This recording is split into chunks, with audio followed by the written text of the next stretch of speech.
Ahojte mládež, volám sa Šaman a mám 42 rokov. Dnes si povieme zaujímavé fakty o zdravom stravovaní, ktoré vám lekári možno nepovedia. Správne stravovanie nie je žiadna veda. Ide hlavne o pestrosť a rovnováhu. Základom sú ovocie a zelenina. Minimálne 5 porcií denne. Zeleninu si dajte ku každému jedlu. Nezabúdajte na celozrnné produkty ako hnedá ryža alebo ovsené vločky.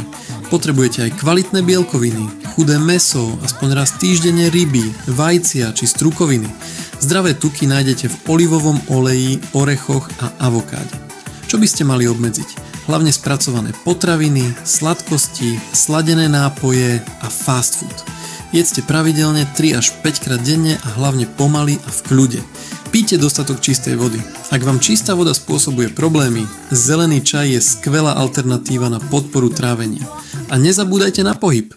Ale samozrejme, ak ste chorí, liečba je vždy na prvom mieste. Vďaka za pozornosť, sledujte ma pre ďalšie tipy.